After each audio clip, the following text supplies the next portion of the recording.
So think about it. What keeps me from approaching God honestly? And what would happen if I prayed as myself instead of who I think I should be? Just right without censoring. God isn't looking for anything that's perfect. So you can take some time, pause the video at any point, and just write what comes to mind.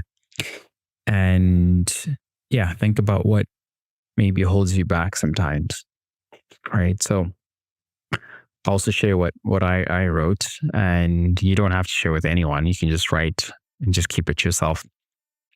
I just like to share with you so that, if there's anyone who's new to like journaling, they kind of see or realize that there's no right or wrong way of doing it, right? It's just writing honestly what comes to mind. So when I stumble, I sometimes feel like I'm not worthy to show up. I need to always remember that this is why it is important to honor Christ, because he is our mediator and he covers us. Yeah.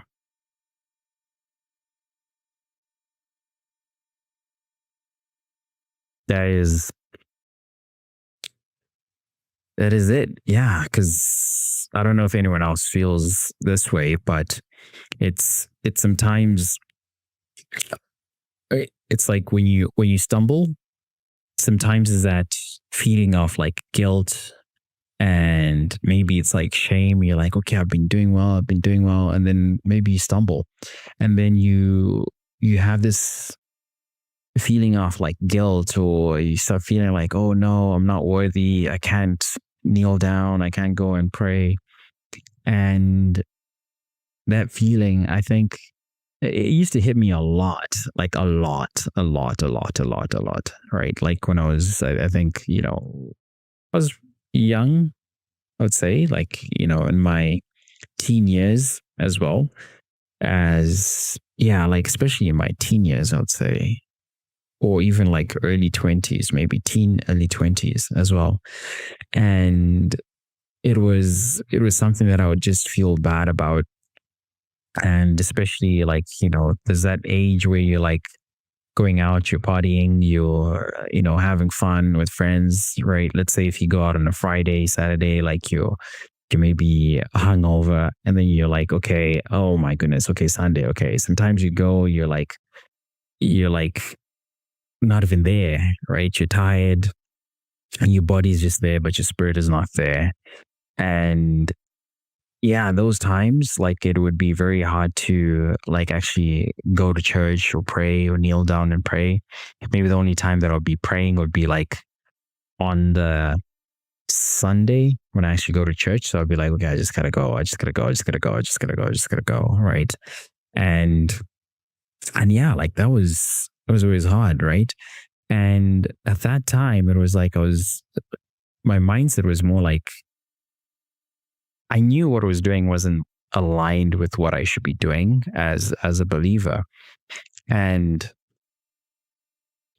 I was struggling because I think my relationship with God also wasn't as it is now, where I'm like reflecting on it as a relationship, right? Because I would maybe, feel guilt, right? like, to be honest, like it'll be guilt and shame saying, okay, like I was drinking, okay, I was, I was out, I was in a club, let's say, for example. And,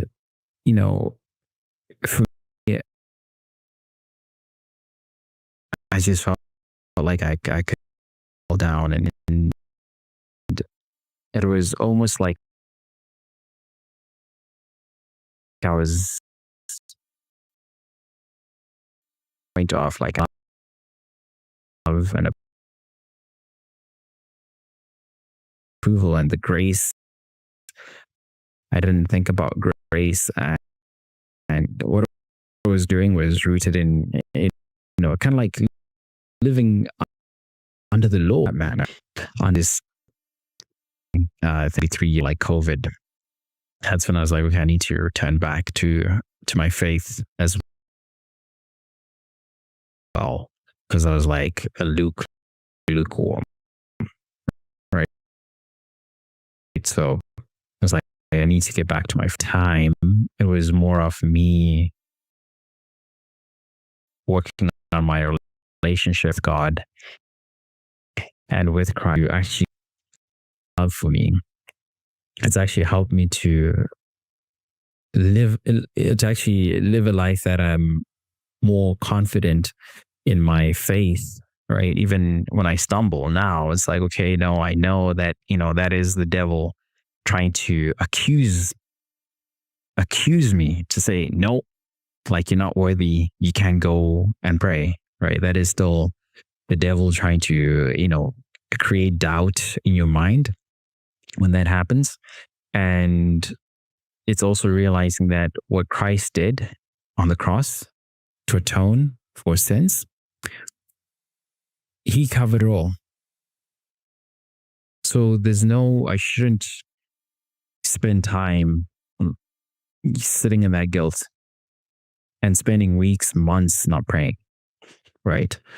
And by realizing the love God has for us, it's actually allowed me to now say, okay, even if I stumble, I'm still acknowledging the power of Christ to say, okay, atone for sins.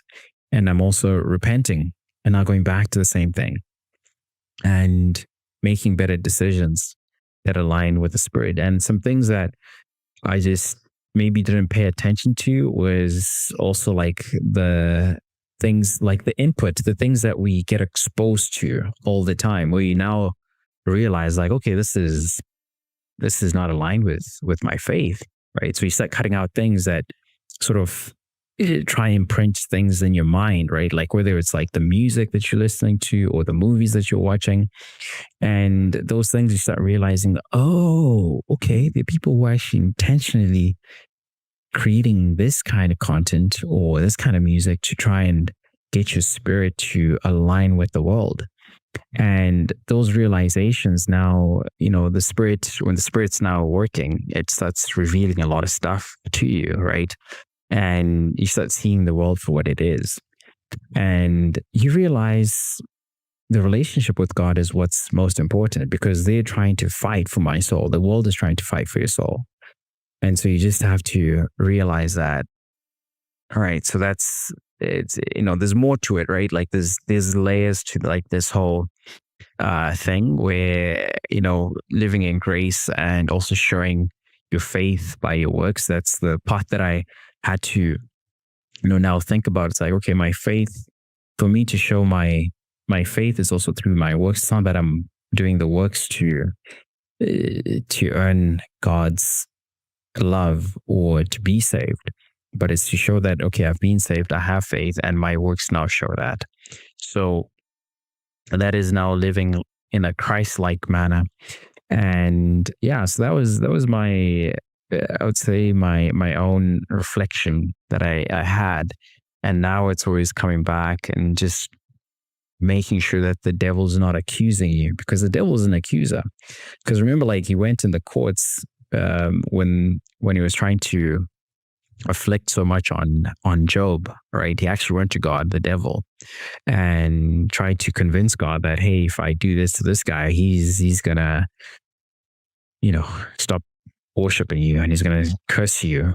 And you realize that the devil can play mind games. So you always have to guard your mind, right? So which again comes back to the content that you watch, or the music that you listen to, all of that. Because sometimes you think that, oh, okay, no, I've got control over this stuff. Nah.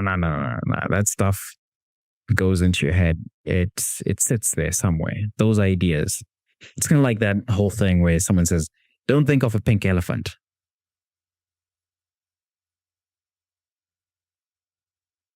Did you think about a pink elephant? Right? But anyway, so it's one of those things. So that happens quite a lot.